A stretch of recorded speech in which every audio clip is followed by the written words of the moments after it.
So we basically have three people: the bander, the grabber, and the recorder.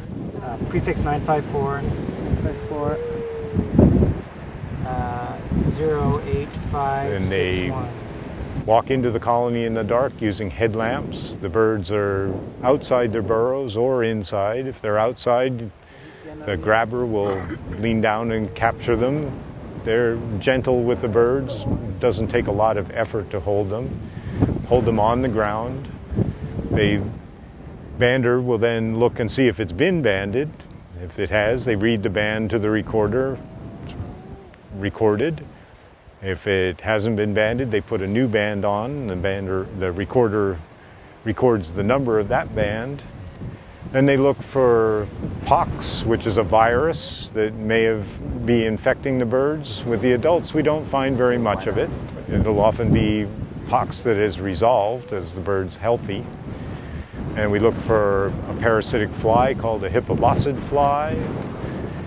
And just to see what condition they're in, record all of that and let the bird go. It doesn't take more than a few minutes, and the bird shakes itself off, walks around, looks back for its mate, goes back in its burrow, and keep on. They really have little fear of people, having evolved over 70 million years with few to no predators. So when you're out in the colony, you want to look for the burrows. I don't know if many of you have been out there. A few people, I don't know if you've been out there at all. But you know, the birds all nest in burrows in the ground. They make a hole, varies in size.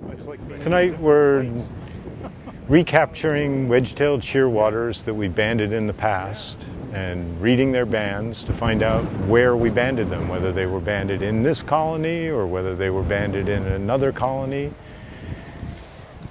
And then if we find birds without bands, we also apply bands to those birds.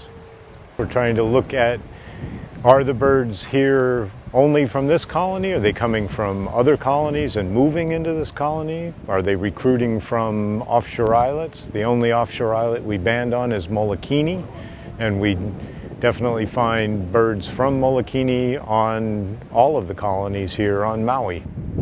On Maui itself, you were explaining earlier that the actual wedge-tail population is just a fraction of what it used to be, and the reasons for that is? Reasons for that are that human beings have come and disturbed the habitat, changed it so that people could live there, and displaced the birds, and they brought predators. They brought pigs, they brought rats, they brought cats, they brought mongoose, and all of those eat the birds. Well, our natural resources are really one of the prime reasons that people come to our islands. The beauty and the wildlife that are here attract tourists to come here, and without them, that industry would suffer. Besides which, the birds were here and have a right to be here and bring nutrients from the sea to the land and then contribute to the whole cycle of life in that way. They provide guidance for fisher people going out to find fish. Aggregations of birds hover over aggregations of fish, and fishermen go and catch fish under the areas where the birds are. The birds are known as various ones as aki birds, aku birds, different ones that lead them to different fish populations. They're out to sea all of their lives. That's really where they live. They are sea birds. They come to shore to breed, to have their chicks. They return in the spring and spend a month courting, finding a new mate if they hadn't bred before, or reconnecting with their mate from the past. They're long-lived birds and they mate for life for the most part. Maybe if you start here and work this side of the trail, because the other guys are working that side.